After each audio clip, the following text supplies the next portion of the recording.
Good morning. Wow, packed house. It's good to see you. I appreciate the introduction. I'd like to extend my thanks to Bloomberg Government. This is the first time I've been here for hosting us, as well as to the Quality Construction Alliance for its support of today's event, and certainly to all of you.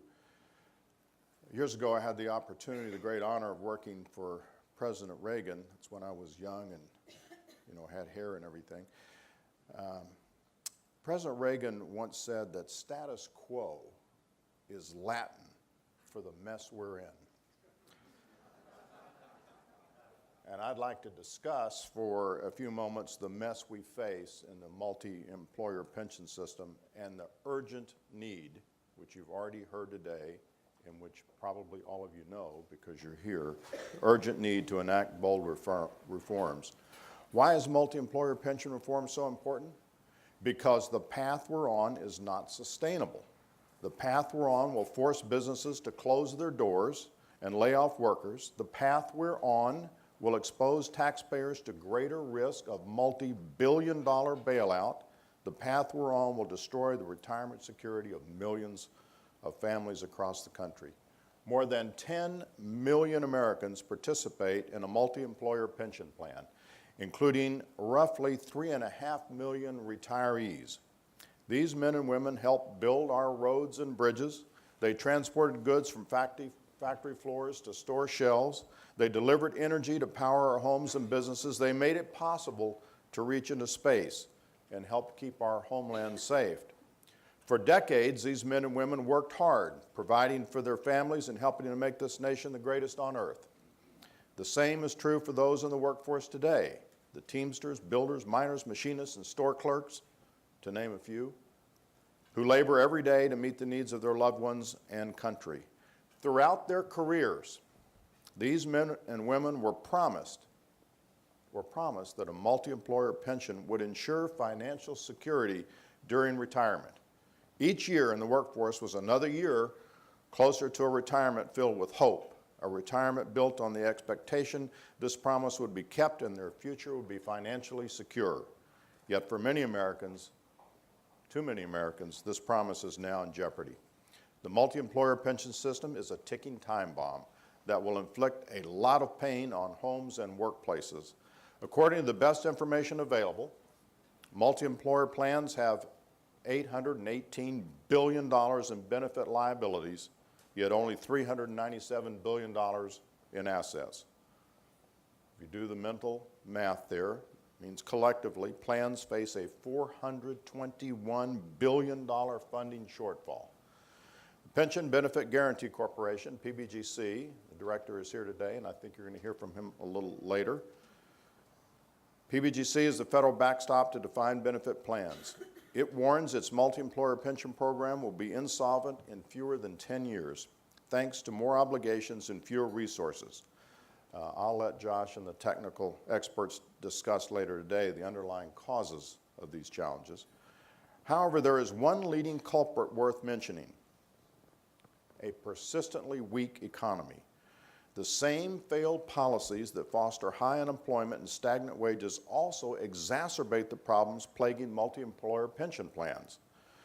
Returning to policies that promote robust growth would go a long way towards restoring the prosperity every working family needs. Unfortunately, an economy firing on all cylinders can't save the most severely troubled pension plans from insolvency.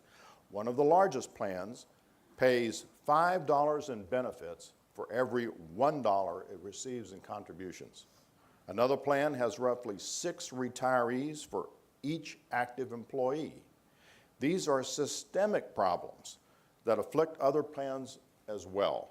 It is only a matter of time before a sizable number of large plans go bankrupt. What happens then?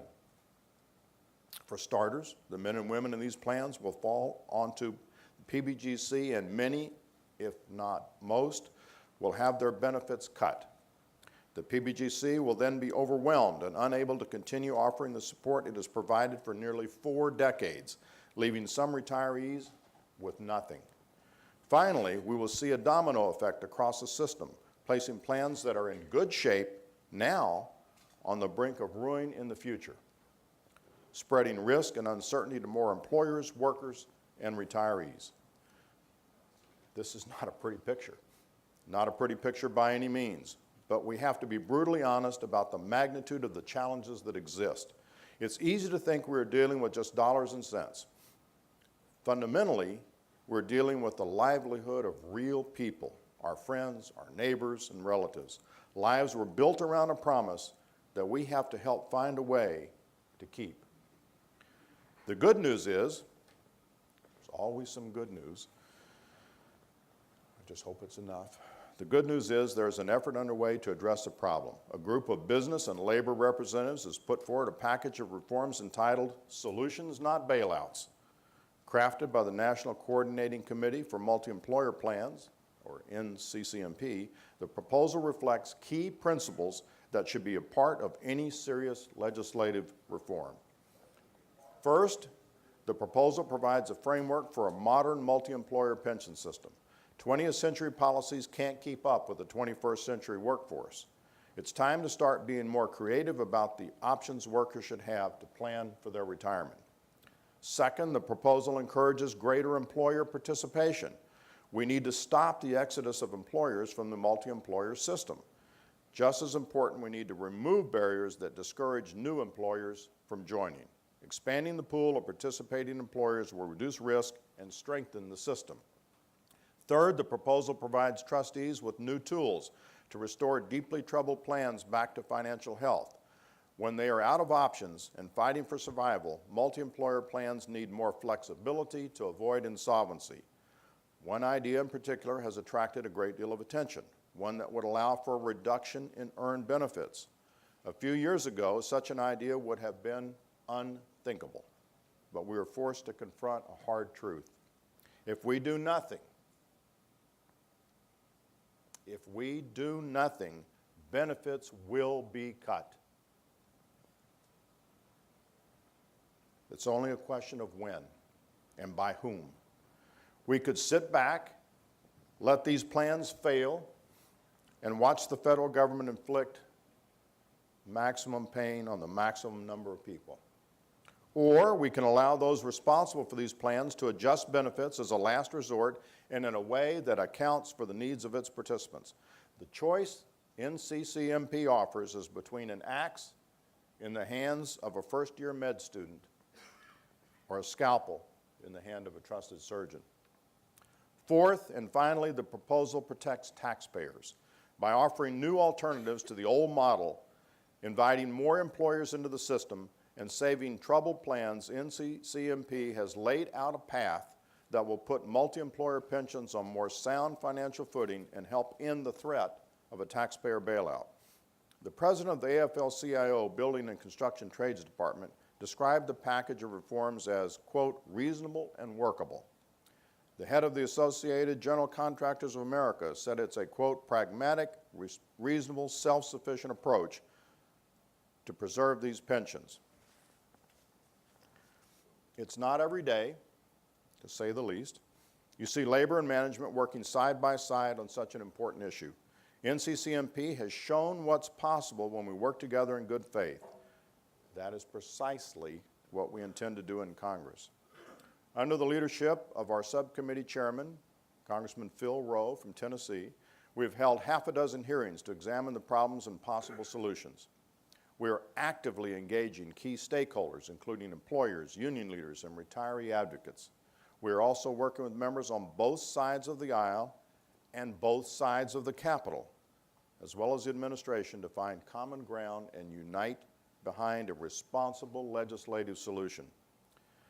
I know some of what's being discussed is controversial, and not everyone agrees with the ideas that are on the table. We welcome the debate and opposing views. If you have suggested reforms that embody the principles I've just discussed, we want to hear from you. But we need to hear from you soon. Time is running out. With each passing day, there are fewer choices and tougher decisions to make. We have to get this done. We have to get this done for employers struggling to run successful businesses. We have to get this done for taxpayers. already drowning in red ink. More importantly, we have to get this done for those men and women clinging to the promise they can enjoy retirement that is financially secure. I look forward to working together on this effort. Thank you. Thank you, Chairman Kline. Thank you. You have a seat here. Okay. I'll let you sit here. I'll sit here. Hello, everyone. Good morning, and thank you, Chairman, for those remarks. Before we get started with some more Q&A, we at Bloomberg Government encourage the use of wireless devices at all of our events. And I wanted to make that announcement quickly. Our wireless information are in the backs of your badges. You can tweet out this event and Chairman Kline's comments on using the hashtag #BigUpPensions. So that's important because this is an important issue. We want to engage a larger community, those that are watching on our live stream and those that are following this event closely. Thank you, Chairman, for sharing your views this morning with us on this really important topic. And you gave in your speech some very staggering numbers about liabilities and assets. Exactly. It seems like multi-pension reform issues are just part of this larger problem that the U.S. has in terms of retirees, workers, labor force, and growth. But let's just stick to multi-pension reform plans because that's enough for this morning. We can't fix it all? We can't. Not this morning. We can. I don't think. Wow, So I came ready to work. Well, maybe we can. We can try. The first question I want to ask you is, what is the biggest impediment to getting a reform plan through Congress this year? Well, you mentioned this is a broad-ranging issue, and we're focusing on one piece of it. Let me back up just a little bit. We did the Pension Protection Act when I was a new member of Congress, and we were talking about how you fix the defined benefit pension plans for single employers, and that was a pretty big lift. And I had a friend from my district in Minnesota owned a trucking company, and he came to me and he said, John, he said, I need help. I really need help here. My withdrawal liability is more than the value of my company. We got to do something. And I remember going to then chairman of the committee, John Boehner, and saying, Mr. Chairman, we need to do something about this. And the sentiment at the time on both sides of the aisle was, yeah, we got to do something, but it's too hard because at the end of this process, sacrifices are going to have to be made by all parties. And so that's fundamentally at the problem. You have people's lives, their futures, their retirement are involved. Nobody wants to give on either or any side. Sometimes it's multifaceted. And so the months go by and the years go by and a proposal comes up and it's shot down, too big a sacrifice to make. And so we've gotten to this point where we now have some very, very large multi-employer pension plans that are in serious trouble. And so we have now, I think the impetus is greater, and that's what's brought about this NCCMP effort where employers, retirees, employees have looked at this and said, we got to do something. Right. So, these plans, these funds were thought for a long time to be safe. There were several employers in the funds, and for that reason, they were backed by the federal government. Right. For that reason, they were supposed to be safer even than the single employer model. What happened? How did we get here? Well, it's math. You're the economist. You can see how this works. Two things happening. You have fewer employers. Companies go out of business, and if somebody doesn't step in, you have fewer employees. Many companies have fewer employees. And so it's a problem that you see across the country. You opened up that larger can of worms, but that you've got fewer and fewer people paying in and high benefits for those who retire, and the math simply doesn't work. Something's got to give. And one of the most controversial of the proposals is the thing that has to give is payments to current retirees. There are some who would argue, look, part of the reason the funds are this unstable, this insolvent, or heading towards insolvency is because of the financial crisis. We bailed out the banks. We bailed out some of our auto companies. Why not bail out these funds as well? Well, I mean, one of the things about the bailouts, and by the way, I find those to be highly unpopular almost everywhere I travel. We now have $17 trillion of debt, and we're on a path to keep adding to that debt. And bailouts, even if you had a, quote, bailout, I don't think it would fix some of the systemic problems that have to be addressed. So the details of what's in the bill are still being worked, and I was sincere when I said, if you've got an idea, we want to hear it. I've got somebody on my staff who is here in the room. I'm surprised because he's working about 21, 22 hours a day on this thing. Fortunately, he's one of those people who apparently doesn't need sleep. It's a big challenge, and I think that we owe it to the taxpayers to not have another big bailout, not add more billions of dollars. We're going to hear from the director of the PBGC here in a little while. He's working hard to avoid those things, but there's some big challenges out there. I do want to be clear that, again, that the language of the bill is not yet done. We are working on it hard. And what I've given to you today is the proposal from the MCCMP, which we're not rubber stamping that proposal, but it is key. The principles are right, and it is at the heart of what we're trying to do. Got a little feedback, yeah.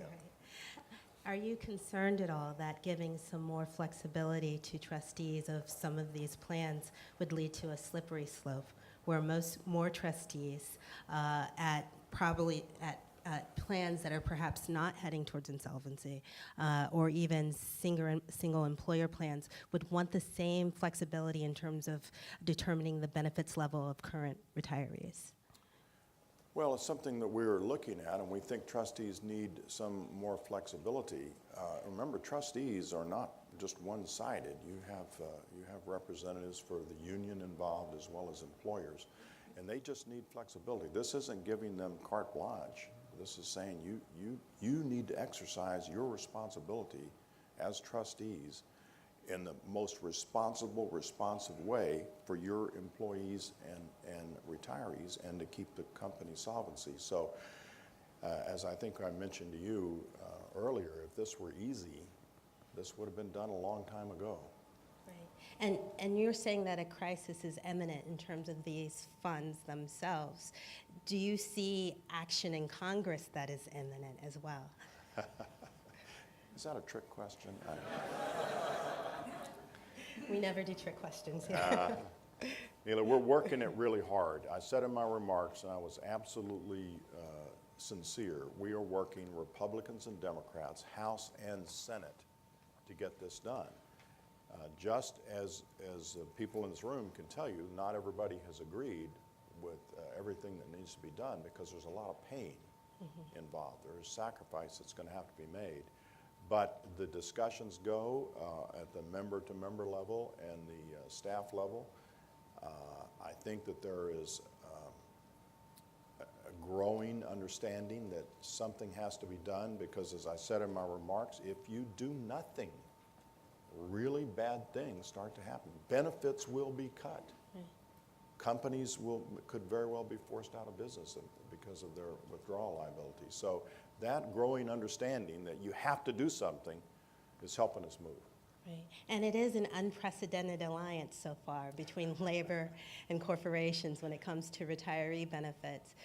There seems to be a lot of consensus. Do you think that consensus has legs to make it all the way through the whole writing of the bill process? I certainly hope so. It needs to, because without that working together, it's very, very hard for us in Congress to be able to come together and work together and go forward. And so, again, I applaud the work they've done. It has really, really been tough work, but they have, union leaders and employers have come together and pounded this out. And like I said, we're still working on legislative language, but it is clear that NCCMP effort is at the core of it.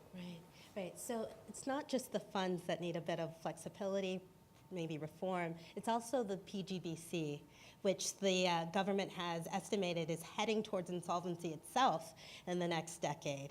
Do you have any proposals or thoughts on how that can be shored up to make sure that it's a healthy backstop to whatever's happening at the fund level? Well, as you can imagine, the director is here, and he'll have a Right, chance we'll to talk address him that in a little next while. up, right? And he and I have, sitting in my office on more than one occasion, worked through this and talked through this. And so I'm not sure what the solution is going to be, and I'm reluctant to announce it today, but there probably will have to be, at some point, some premium adjustments. He's got to look at how the system works. So we are not blind to that problem, believe me. I think this would be a great time to pause and see if there's any audience questions on this topic. You've been warmed up, you've had coffee and sugar. Is there a question? Okay, more coffee. Oh, here we are in the front row. Hi, what's the feeling of your coworkers in Congress? Are they reluctant to back something like this, or is there a slow movement towards clarity that to allow this group to be able to work forward to a solution that will, instead of cutting things 80%, it might be a 10% cut? This is an education issue for members of Congress. For some of my colleagues, they frankly are unaware of that this is a problem, certainly unaware of the magnitude of the problem.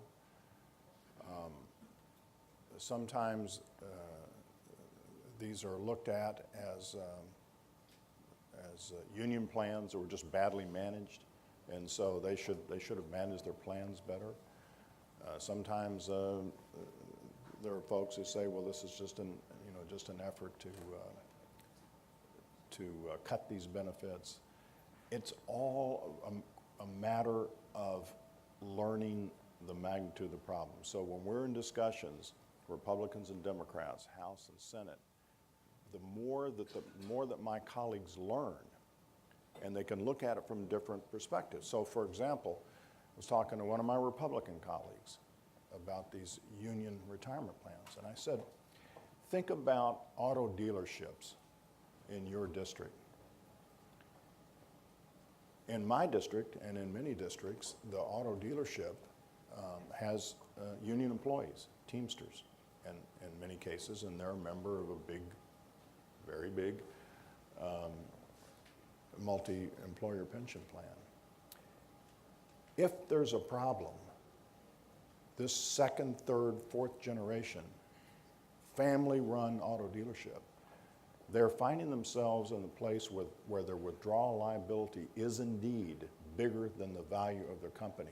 And so you will wipe out. There will be, if this is a third generation auto dealership, there won't be a fourth generation. You've got to think of this from all aspects. Employers, and we need employers to hire people and keep them employed. Employers are affected, the employees are affected, and the retirees. They're not even working anymore. And as I mentioned in March, you have cases sometimes where you have more retirees, in some cases many more retirees than people working. So you have to look at it. You have to look at it from different aspects, and many of my colleagues just sort of wake up to it. So John, I didn't know that. Well, now you know. So when we talk about reform, and I'll get to your question in just a minute, when we talk about reform, we tend to gaze solely at the funds that are having problems, those big ones that could lead to billions of dollars of taxpayer money. But do you think that reform stops there, or should we also take a look at the whole system of a multi-employee pension funds, and do we also need to make changes to healthy funds that are actually delivering for retirees? Right. Well, you have to look at the whole system. I mean, I mentioned systemic problems. You have to look at the whole system. And by the way, if some of those bigger funds fail, collapse, not only does it put a big burden on Josh Gutbaum's PBGC and the taxpayer and all those employees, but it starts to domino and cascade, and it'll affect very likely plans that are doing okay, they're doing solvent, that are solvent and doing well. So we're not writing legislation for a plan and a company. That's not You're what we do. writing for the whole system. Right. All right, I saw a question here and then up front, so we'll go in the white. You're right, very good. Good morning, Congressman. Good morning. A lot of us are going up to the Hill this afternoon to speak to our legislators about this particular issue. And it's not raining, lucky you. And it is not raining. As a legislator, you know, a lot of times you're asked to support a specific bill, but there is no bill for this. Right. What would you want to hear as a legislator from one of your constituents in order to give you enough information to support this particular issue here as far as solutions? You want to hear that there's a problem, and whether you're a union representative or an employer or something, you want to hear there's a problem. And you want to hear that something has to be done, because inaction will lead to very big problems, and that you're aware that there is a bipartisan effort underway to craft language to address it. And you hope, you speaking to your legislator, that they will get engaged and support it. I mean, that's what we have to hear right now. And by the way, we'll probably wrap up floor action fairly early this afternoon, so don't wait too late to get up there. Good morning. I saw a question in the front, yes. I think one of the things that you didn't address in your talk, which I think you did very well outlining the issue, is that, you know, the economy is cyclic. It goes up and it goes down. And one of the problems that we have in Detroit with our ironworkers is that when it was going good and the fund was fully funded or overfunded, then we had a choice, either reduce benefits or it wouldn't be tax deductible to the contractors, right? And so you got employees, you love your employees, right? I mean, you'd like to give them anything you can support, right? So you increase their benefits. All right, then the economy goes down, and that's where you get in this underfunding issue. And when you have something like the 08, 09 area, then it really becomes a disaster. Right, as I mentioned in my remarks, clearly a robust economy would be helpful. And in some instances, it would be sufficient for some time. But in other cases, you just have a major systemic problem. You simply don't have enough workers for the number of retirees. You're losing too many employers. I mean, everybody understands this is sort of a last man standing program, and it gets to the point where the last man standing can't hold it up. Those are systemic problems that we have to address. And then flexibility will be part of this as well. But my underlying thesis here is that a robust economy is important for a lot of reasons. We need a healthy economy. We don't have one. But it's not sufficient in too many cases to fix the problem. And you spent a lot of time talking about how members of Congress need to be educated on this issue, and once they are, they seem to understand the imminent problems that are there and that action is required. Do you think that the American public also needs to be educated on this issue, and that would increase support in Congress? We need Bloomberg. Yeah. We need Bloomberg. Well, I guess that's why we're here then. Yes, they do need to be educated. Right, yes. Congressman Kline, we certainly appreciate the work that you're doing on this issue. But to go to the gentleman's question before, as we go up to the Hill, because most of us are going to go to the Hill today, Good. we can articulate what the problem is, but then we're going to get to that end of the conversation, and the question is going to be, when are we going to see some legislation? And who are the co-sponsors? Do you have a Democratic co-sponsor? At one time, it might have been Rob Andrews from New Jersey, which is where I come from. Rob's no longer there. We miss him. We all do. But that's then, and this is now. So the question is, when might we see some legislation that we can then point to, and who will be the co-sponsor? Right. You're looking for me to make news today, aren't you? Trying. We're We would trying- love that. We're trying. It's early in the cycle. We're my belief is we need to get this done this year. That's what we're trying to do. I cannot give you a date. There are still, and the folks, you're going to hear from some of the NCCMP folks and others, there are still issues that are being worked out. As we continue our conversations, then we'll look at what does this bill look like, who are the co-sponsors of the bill. It's not that there's nothing on paper. The young man on my staff, poor Andy, who I threw under the bus and told you he's working, whatever I got up to now, Andy, 22 or 23, whatever many hours a day. They're working on this. But we're not to the point where I can say, okay, Andy, hand me the bill. This is what it's going to be, HR Umpty Frats.